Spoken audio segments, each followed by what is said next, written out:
The register beeped steadily as I scanned items, my hands moving automatically after 3 years of practice. Tuesday afternoon at Parker's Grocery meant slow traffic, mostly retirees buying single portions and comparing coupon values. My phone buzzed in my pocket, but I ignored it. No phones during shifts, according to the laminated rules sheet hanging behind customer service. This is what you're doing with your life? My sister Olivia's voice cut through the quiet store like a knife. She stood at my register, designer purse hanging from her elbow, perfectly styled hair catching the fluorescent lights. Behind her, our cousin Amanda smirked, holding a basket with organic vegetables and expensive cheese. I kept scanning items, my face neutral despite the heat climbing up my neck. Can I help you find anything? I'm serious, Danielle. Olivia leaned against the counter. 26 years old, scanning groceries for minimum wage. Mom and Dad must be so proud. Amanda laughed, the sound echoing across empty aisles. They didn't know about the investigation. They couldn't know, not yet. Not until Agent Morrison gave clearance. I grew up in Westfield, where success meant college degrees and corporate positions. My father, Philip Warren, ran a successful accounting firm. Mom taught piano lessons to children from wealthy families, her studio filled with students whose parents paid $200 per hour. Olivia, 3 years older, followed the expected path perfectly.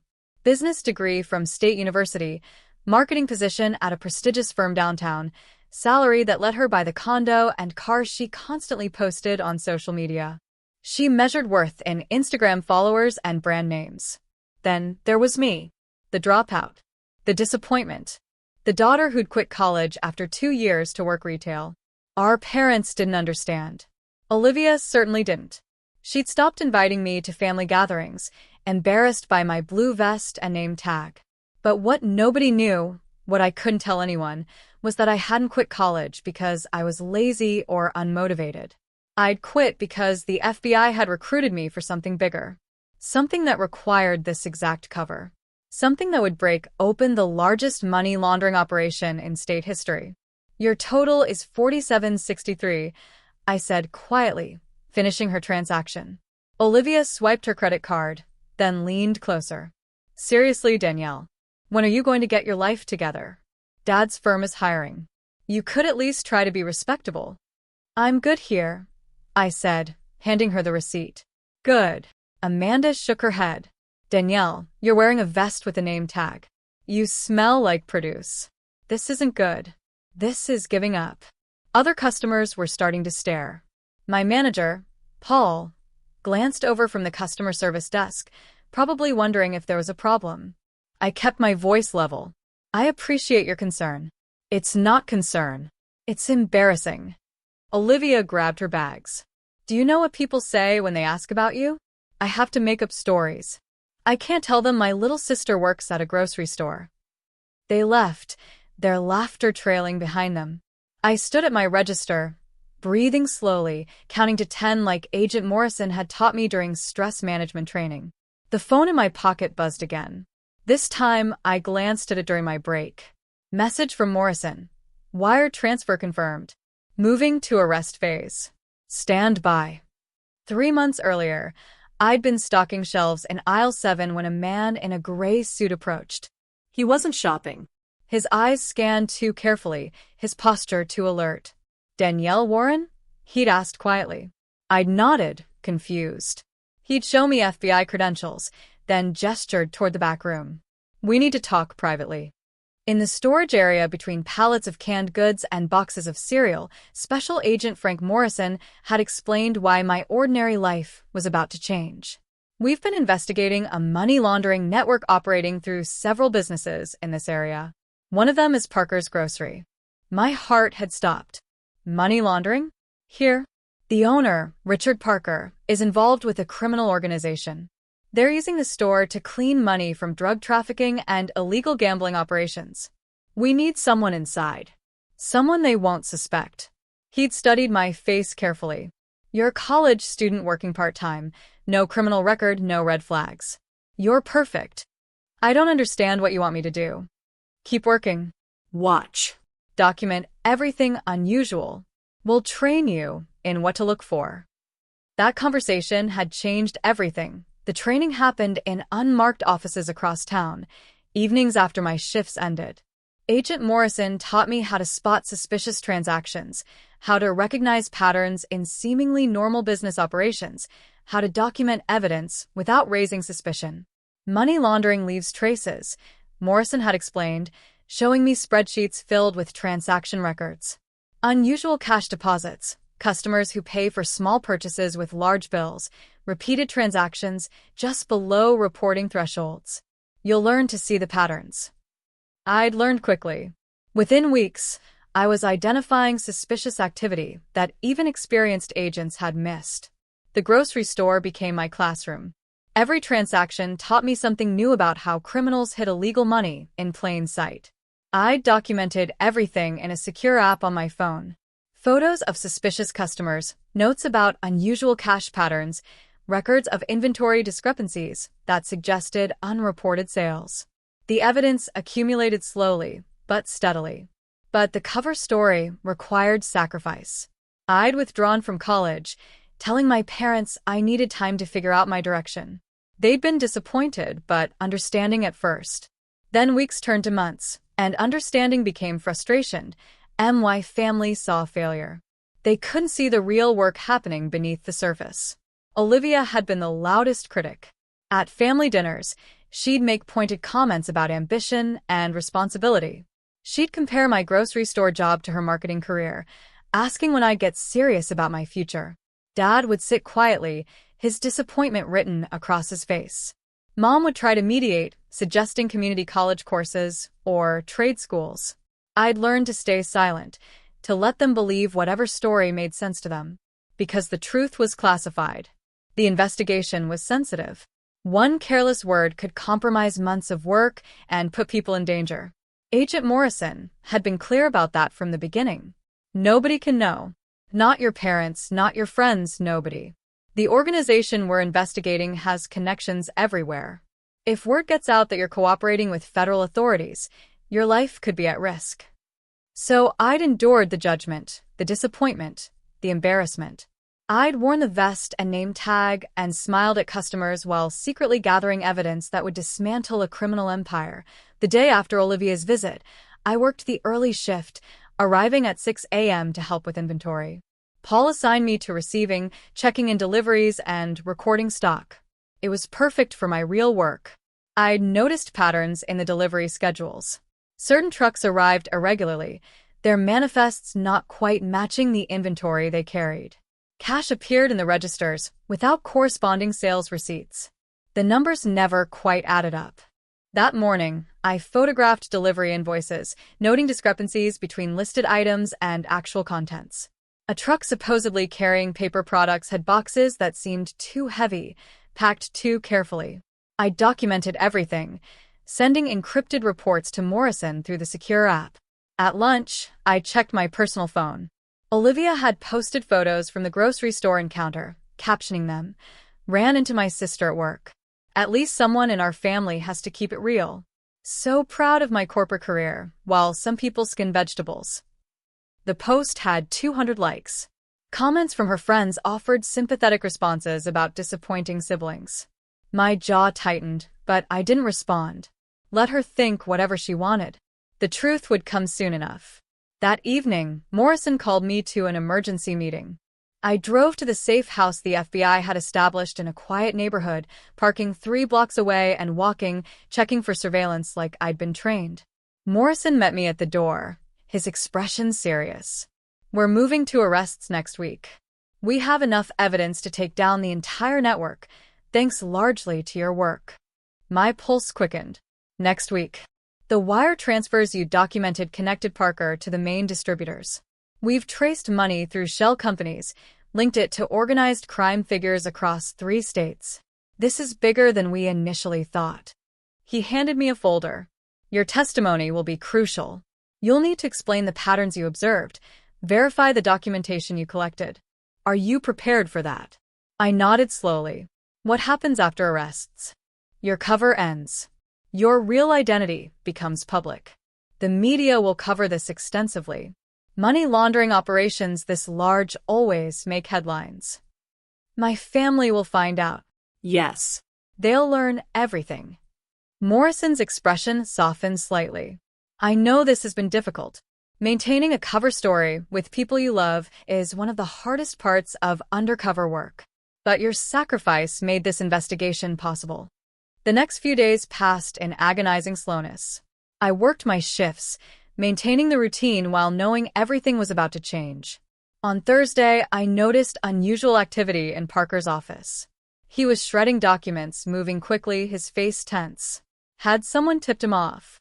I texted Morrison immediately. His response came within minutes. Stay calm. Continue normal routine. We're monitoring. Friday evening, I was restocking produce when police cars and unmarked federal vehicles surrounded the building. Agents in FBI jackets poured through the entrance. Customers scattered. Employees stood frozen, confused and frightened. Agent Morrison entered, his badge visible, accompanied by a dozen officers. Richard Parker, you're under arrest for money laundering, racketeering, and conspiracy. Parker emerged from his office, face pale, hands raised. They cuffed him quickly, reading his rights while other agents secured the building. Morrison approached me, speaking quietly. Danielle Warren, thank you for your cooperation. We'll need you to come with us for debriefing. Every eye in the store turned toward me. My coworkers looked confused. Paul's mouth hung open. Morrison continued loud enough for others to hear. Your work as a confidential informant was instrumental in breaking this case. The confusion on my coworkers' faces would have been funny under different circumstances. Paul actually stumbled backward, catching himself against a register. Danielle's FBI, someone whispered. She's been undercover this whole time? Morrison escorted me outside, where news vans were already arriving. Reporters shouted questions. Cameras flashed. This was really happening. At FBI headquarters, I spent hours in debriefing. They reviewed every detail of my documentation, confirming facts, preparing for prosecution. The evidence I'd gathered over 18 months filled 3 thick folders. Transaction records, photographs, witness observations, inventory discrepancies. All of it painting a clear picture of systematic money laundering. You did exceptional work, Morrison told me during a break. Most trained agents couldn't have done better. You have a gift for pattern recognition and attention to detail. What happens now? I asked. We'll need your testimony at trial, probably in 6 months. Meanwhile, the story breaks tonight. Local news has already picked it up. National media will follow tomorrow. He paused. Your family's going to see this. Are you ready? I thought about Olivia's mocking face, Dad's disappointment, Mom's worried questions. As ready as I'll ever be. The news broke at 11 p.m. I watched from my apartment as the local anchor announced the story. Major money laundering bust at local grocery store. FBI arrests owner and 3 associates, dismantling operation that laundered over $15 million through seemingly legitimate business. My face appeared on screen, a photo the FBI had provided showing me in professional clothes, not my grocery store vest. 26-year-old Danielle Warren worked undercover for 18 months, gathering evidence that made these arrests possible. Federal authorities are calling this one of the most successful civilian cooperations in recent history. My phone exploded with notifications. Text messages, calls, social media alerts. I ignored most of them, but couldn't resist checking Olivia's reaction. Her Instagram post from Tuesday was now flooded with new comments. That's the FBI woman from the news. Your sister's a hero and you mocked her? This is embarrassing for you. She deleted the post. But screenshots lived forever, already circulating on local social media pages. Someone had even created a meme comparing her caption to the news footage. My phone rang. Mom's name appeared on the screen. Danielle? Mom's voice trembled. We just saw the news. The FBI? Money laundering? What's happening? It's real, Mom. I've been working with federal agents for 1.5 years. I couldn't tell you. Dad's voice joined in. They had me on speaker. You quit college for an FBI investigation? They recruited me because I was working at the store. The owner was involved in criminal activity. They needed someone inside who wouldn't raise suspicion. Silence stretched across the line. Finally, Dad spoke, his voice thick with emotion. You let us think you'd given up. You let us believe you were wasting your potential. I had to. The investigation was classified. If anyone had known, it could have compromised everything. People's lives were at stake. More silence. Then Mom started crying. You must have been so scared. Working around criminals, pretending everything was normal. Oh, Danielle. I had training. I was safe. That wasn't entirely true, but they didn't need to know about the times I'd felt genuinely afraid. Your sister posted something making fun of you, Dad said quietly. She deleted it, but we saw it before. She was at the store on Tuesday? Yeah. She didn't know. None of us knew. And we should have trusted you more. Olivia called at midnight. I almost didn't answer, but curiosity won out. Danielle. Her voice sounded small, nothing like her usual confident tone. I saw the news. Yeah. I posted that thing about you on Tuesday. Mocking your job. Everyone's seen it. Everyone knows I made fun of you right before you helped the FBI arrest criminals. I stayed quiet, letting her sit with the discomfort. I'm so sorry. I thought you were just… I don't know what I thought. That you'd given up or weren't trying. I never imagined you were working undercover. You couldn't have known, I said finally. But you could have trusted me. You could have believed I had reasons for my choices, even if you didn't understand them. She was crying now. I'm so embarrassed. And ashamed. You were doing something incredible and dangerous, and I treated you like a failure. Yeah. You did. No point softening it. She needed to hear the truth. How can I make this right? You can start by examining why you measure people's worth by their job titles and social media posts. Real success isn't always visible, Olivia. The next morning, I woke to find my face on every local news channel. The story had gone national overnight. Major networks picked it up. Grocery store clerk secretly FBI informant breaks major money laundering case. Interview requests flooded my email. Local papers wanted exclusive stories. National morning shows invited me to appear. Agent Morrison called at 8 a.m. You're famous. How are you handling it? Still processing, I admitted.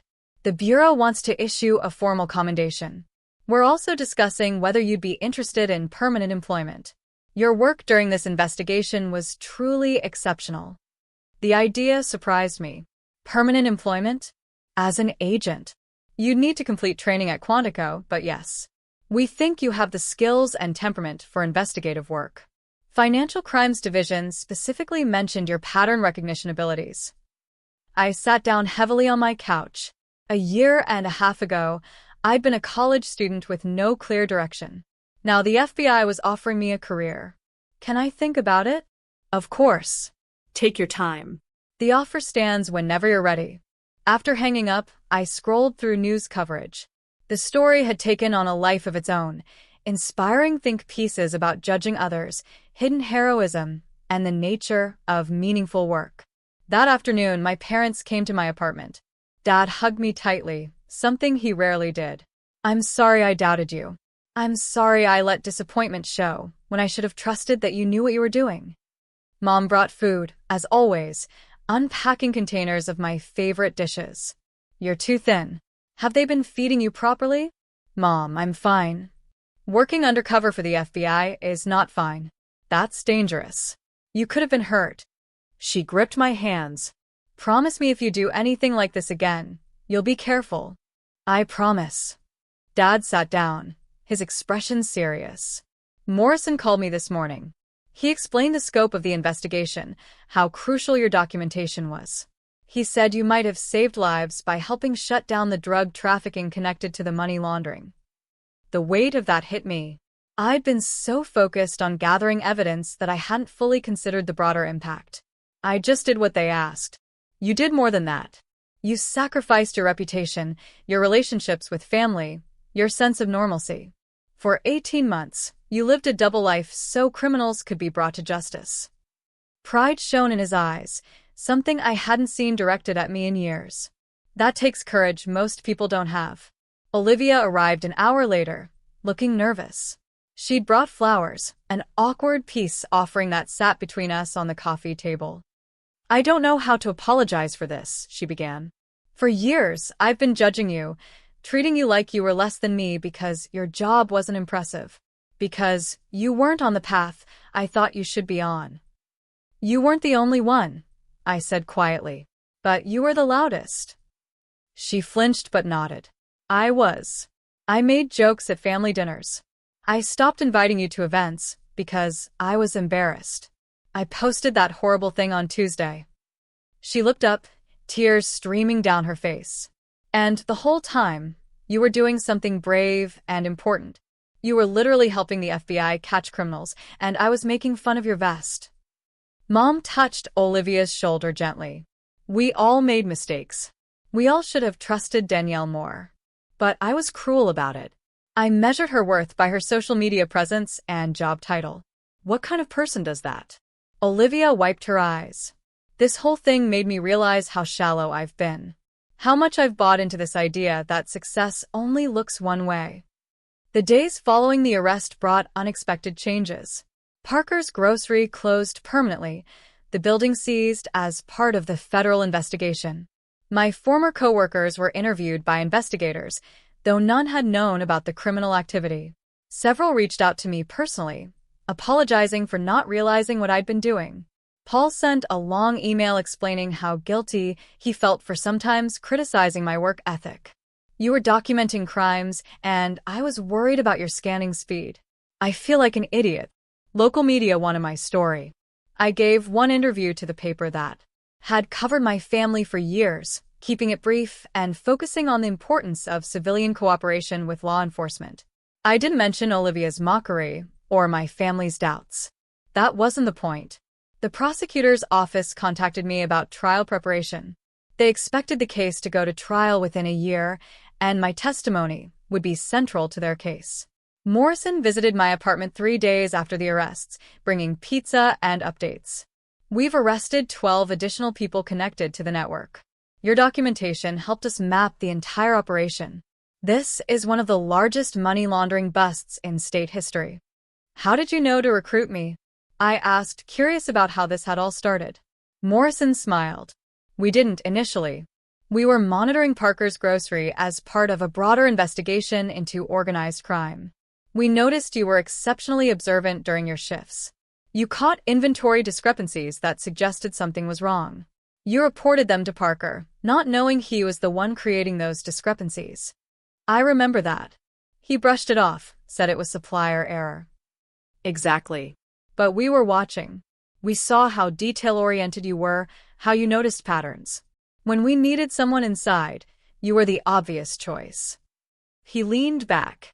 Most people go through life not really seeing what's around them. You saw everything. That's a rare skill. The compliment settled warmly in my chest. For so long, I'd felt like my attention to detail was just overthinking, a quirk that made me different from my ambitious, focused sister. Now it had become my greatest asset. Have you thought about the job offer? Morrison asked. I had. I'd thought about little else. What would training involve? 6 months at Quantico. Intensive coursework in criminal justice, investigative techniques, firearms, physical fitness. It's challenging, but based on your undercover work, I think you'd excel. A week after the arrests, my college advisor called. News of my FBI work had reached the university. Danielle, we'd like to discuss your return to school. Given the circumstances of your withdrawal, we're prepared to offer full reinstatement with credit for your completed coursework. That's generous, but I'm not sure college is the right path anymore. She paused. The FBI offer? How did you know? Agent Morrison called as a reference. He spoke very highly of you. But Danielle, you should know that a degree would only strengthen your FBI career. Many agents have advanced degrees in criminal justice, psychology, accounting. She made a compelling point. We could create a flexible schedule. You could complete your degree part-time while doing other work. We have an excellent criminal justice program that would complement your practical experience. I promised to consider it. The idea of returning to school while preparing for Quantico felt overwhelming, but she was right about credentials mattering in law enforcement. That evening, I met Olivia for coffee at her request. She looked different somehow, less polished, wearing jeans and a simple sweater instead of her usual designer outfits. "I've been thinking a lot this week," she began. "About success, about what matters, about who I've become." "I got promoted 6 months ago," Olivia continued. "Big raise, better title, corner office. I posted about it everywhere. Remember?" I nodded. The post had felt like another comparison, another reminder of how our lives diverged. I was so proud. But this week, after everything, I realized something. My promotion doesn't matter. Not really. I help corporations sell more products. That's it. Meanwhile, you helped dismantle a criminal organization. You probably prevented drug money from funding more crime. You made an actual difference. She stirred her coffee absently. And I mocked you for it. You didn't know what I was doing. But I should have respected you anyway. You were working, supporting yourself, not hurting anyone. That should have been enough.